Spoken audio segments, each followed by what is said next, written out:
Ciao ragazzi, oggi parliamo di Kalman Skalak, detto Kal, un atleta di origini ungheresi che negli anni 70 fece parlare di sé come campione emergente. Un atleta di grande potenziale che avrebbe potuto scalare le classifiche del bodybuilding professionistico IFBB fino ad arrivare alla vetta, al titolo di Mister Olympia. Non è un caso se nel 1977 Kal si aggiudicò la vittoria nella categoria dei pesi massimi al Mister Universo IFBB, davanti al famoso Mike Menzer. Kal capitalizzava sul suo ottimo potenziale genetico, con volumi muscolari impressionanti, pettorali, spalle e braccia eccellenti, schiena ampia con inserzioni dei dorsali basse, complessivamente una parte superiore del corpo eccellente, a cui faceva da contrasto una certa carenza di sviluppo degli arti inferiori. Un fisico che ricordava in qualche modo quello di Arnold Schwarzenegger. Atleta possente e molto forte, in grado di sollevare carichi impressionanti, Kal entrò nel radar di Joe Weider, che pubblicizzò ampiamente il personaggio Skalak in numerosi articoli sulle pagine delle sue riviste. Purtroppo i due entrarono presto in conflitto. Da un lato Joe era un po' una rana dalla bocca larga, famoso per creare aspettative negli atleti facendo promesse, o forse sarebbe meglio dire sparate, che spesso non manteneva. D'altro canto Skalak era un atleta schietto e onesto, ma anche intransigente e poco incline alla politica e alla diplomazia necessarie per convivere col mondo del bodybuilding. E andò su tutte le furie quando si accorse che Joe nelle sue riviste usava parecchie foto per le quali Kal non era stato pagato. Forse avrebbe potuto accontentarsi della pubblicità che riceveva dalle riviste, ma questo non era nell'indole di Kalman, che, se riteneva di aver ricevuto un torto, voleva giustizia. Seguirono altri contrasti con i vertici della IFBB e dopo un quinto posto al Mister Olympia del 1978, che riteneva ingiusto, Kalman decise di lasciare questa federazione per passare nelle file della WABA e della NABBA, dove gareggiò con buoni risultati. Ma anche in questo caso arrivò ben presto a un punto di rottura. Stanco della soggettività dei risultati di gara legati ai giudizi sempre sindacabili di una giuria, decise di abbandonare il bodybuilding agonistico e cambiare attività, dedicandosi ad uno sport di performance, il ciclismo, disciplina nella quale ha gareggiato fino ad oltre i 70 anni. Atleta nell'anima, ancora oggi, a 72 anni di età, si mantiene in ottima forma e non perde occasione per cimentarsi in gare ciclistiche nella categoria Masters. In questo video ne ripercorriamo brevemente la storia e la carriera agonistica. Enjoy! Kalman Skalak, detto Kal, nasce il 16 gennaio 1953 a Budapest, in Ungheria. Kal ha solo 3 anni quando lui e la sua famiglia devono fuggire dal loro paese d'origine, durante la rivoluzione ungherese. La famiglia trova rifugio prima in Austria e in seguito in un campo profughi nel New Jersey, negli Stati Uniti, e infine si stabilisce a Wilmington, in Delaware. Stabilitosi in America, da ragazzo Kal inizia a lavorare in una palestra della zona e, sportivo nell'anima, ben presto sviluppa una passione per l'allenamento. Intorno ai 17 anni comincia ad allenarsi con i pesi. All'inizio pesa solo sui 57 kg, ma, dotato di un'ottima genetica per lo sport del ferro, cresce rapidamente. In breve arriva a sollevare il doppio del suo peso alla panca piana e ad eseguire squat importanti. Le sue performance e il suo sviluppo fisico non passano inosservati, tanto che viene sollecitato dal direttore della palestra ad iniziare a gareggiare, un invito a nozze per l'acceso spirito competitivo del giovane Kal. Esordisce sul palco a 20 anni, al Mister Delaware AAU del 1973, gara che vince con facilità, un risultato che lo galvanizza. Convinto di avere il potenziale per diventare un campione di bodybuilding, decide di perseguire il suo sogno. Qualche tempo dopo, col suo vecchio camper sgangherato e pochi soldi in tasca, si trasferisce a Los Angeles, in California, dove comincia ad allenarsi alla Gold's Gym di Venice Beach, in quella che allora era considerata la mecca del bodybuilding. In palestra il suo sviluppo massiccio e l'incredibile forza fisica catturano l'attenzione dei campioni presenti, da Arnold Schwarzenegger a Lou Ferrigno, e in breve Kal comincia a farsi conoscere nell'ambiente. La sua scalata ai vertici del bodybuilding agonistico è rapida e inarrestabile. Nel 1976 vince prima il titolo di Mister California e a seguire si aggiudica il primo posto nella categoria alte taglie e il titolo assoluto al concorso di Mister America AAU, gara nella quale conquista anche i premi per le migliori braccia, il miglior petto e la migliore schiena. Il potenziale atletico di Cal è evidente e dopo i primi successi, a 23 anni, comincia a pensare a gare di livello internazionale.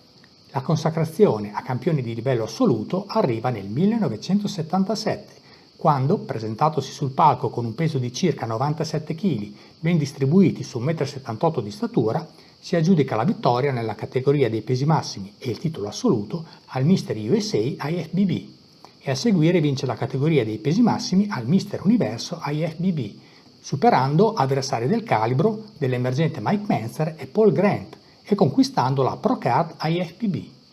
È l'atleta del momento. Joe Weider pubblica diversi articoli sui suoi allenamenti sulla rivista Muscle Builder e la fama di Cal cresce rapidamente. È un sogno che si realizza per Cal, la sua sembra un'ascesa rapida e inarrestabile, ma le cose prendono ben presto una brutta piega.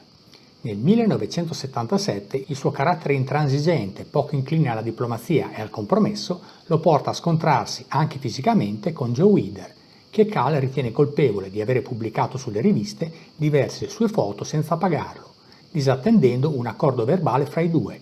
L'alterco finirà in tribunale. A complicare le cose, Cal promuove l'idea di creare una forma di sindacato degli atleti, un'organizzazione chiamata Union, a supporto dei diritti degli atleti professionisti, per permettere agli agonisti di gestire e monetizzare liberamente le proprie attività sportive, liberi dai vincoli imposti dalle federazioni come la IFBB, che ad esempio proibiva ai suoi tesserati di partecipare a competizioni di altre federazioni. La sua proposta è accolta con favore da diversi atleti e supportata dallo stesso Arnold Schwarzenegger, che avrebbe dovuto assumere il ruolo di presidente della Union, se questa fosse stata fondata. All'atto pratico, però, quando si trattò di confrontarsi con Ben Weider e i vertici della IFBB in un meeting faccia a faccia, Arnold si dileguò dall'incontro e Kalman si trovò a dover fronteggiare da solo la scena, col risultato che l'idea del sindacato venne rapidamente bocciata. Dopo queste vicissitudini, la posizione di Scalak nei confronti dei vertici IFBB non è certo delle migliori, ma la vita continua ed è tempo di tornare sul palco. Nel 1978 partecipa al Mister Olympia, presentandosi sul palco nella forma migliore della sua vita, grosso e definito, deciso a insidiare il trono del campione in carica Frank Zane. Ma i risultati di gara non vanno secondo le sue aspettative. Alla fine della competizione Frank Zane conserverà il titolo di Mister Olympia, mentre Kalman sarà solo terzo nella categoria pesi massimi e quinto nella classifica per il titolo assoluto. Deluso per il piazzamento, Cal dimostra apertamente il suo dissenso. Fa ancora discutere la famosa foto che lo ritrae sul palco nella posizione del crocifisso, a sottolineare la sua convinzione di essere stato penalizzato in classifica per motivi politici. Dopo l'esito del Mister Olympia 1978, Kalman decide di abbandonare la IFBB, ponendo fine alla sua promettente carriera in questa federazione, in modo altrettanto rapido così come era iniziata. Ma non abbandona il bodybuilding, continuerà a gareggiare ancora per alcuni anni, prima nella WABA e poi nella NABBA. Nel 1980 sarà secondo dietro al mitico Sergio Oliva alla Pro World Cup della WABA. Nel 1981 si ripropone alla Pro World Cup WABA, ma in classifica sarà solo sesto, in una gara vinta ancora una volta da Sergio Oliva, davanti a Serge Nubret e Robbie Robinson. Nel 1982 sale sul palco del Mister Universo Pro NABBA, classificandosi secondo dietro a Edward Kawak, un ottimo piazzamento, ma che non lo soddisfa. Questa sarà la sua ultima competizione come bodybuilder. A 29 anni Kalman decide che ne ha avuto abbastanza del bodybuilding e delle sue metriche di giudizio soggettive e si ritira per dedicarsi ad altre attività, più in linea con la sua mentalità.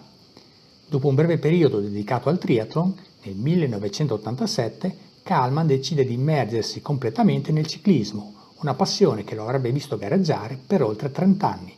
Come ciclista agonista, nel tempo ridurrà il suo peso dai 97 kg iniziali a 77 kg, conservando un fisico atletico e prestante, ma praticamente irriconoscibile rispetto ai tempi in cui calcava i palchi di gara del bodybuilding. Ancora oggi, a 72 anni, Cal si mantiene in ottima forma e non disdegna di cimentarsi in competizioni ciclistiche nelle categorie Masters, Over 60 e 70, dove colleziona ottimi piazzamenti di gara. In palestra Kalman adottava un approccio semplice e senza fronzoli. In linea con le pratiche dell'epoca si allenava seguendo tabelle ad alto volume e frequenza. Seguiva una split routine che lo vedeva in palestra 6 giorni a settimana, con una programmazione del tipo lunedì e giovedì petto e schiena, martedì e venerdì spalle e braccia, mercoledì e sabato gambe, mentre allenava polpacci e addominali 6 volte a settimana. Lontano dalle competizioni eseguiva circa 16 serie per gruppo muscolare, suddivise in 4 esercizi da 4 serie ciascuno, mentre sotto gara aumentava considerevolmente il volume di lavoro, arrivando ad eseguire fino a 25-30 serie per gruppo muscolare. Un tipico allenamento per i bicipiti di Cal, sotto gara, prevedeva i seguenti esercizi. Iniziava con 5 serie da 8-9 ripetizioni di curl su panca inclinata con manubri. Proseguiva con 5 serie da 8 ripetizioni di curl alla panca Scott, poi 5 serie da 12 ripetizioni di curl alla macchina Nautilus e ancora 5 serie da 12 ripetizioni di curl in concentrazione ai cavi e per finire 5 serie da 12 ripetizioni di curl con bilanciere con presa inversa, per un totale di 25 serie per i soli bicipiti. Dotato di grande forza, era in grado di eseguire diverse ripetizioni con 180 kg alla panca piana. Durante gli allenamenti utilizzava carichi consistenti, soprattutto nel primo movimento con cui attaccava ogni gruppo muscolare. Sul piano alimentare affermava di mangiare relativamente poco se comparato con altri bodybuilder. Di base faceva 2 pasti al giorno, integrati da frequenti spuntini a base di tonno, frutta fresca e noci.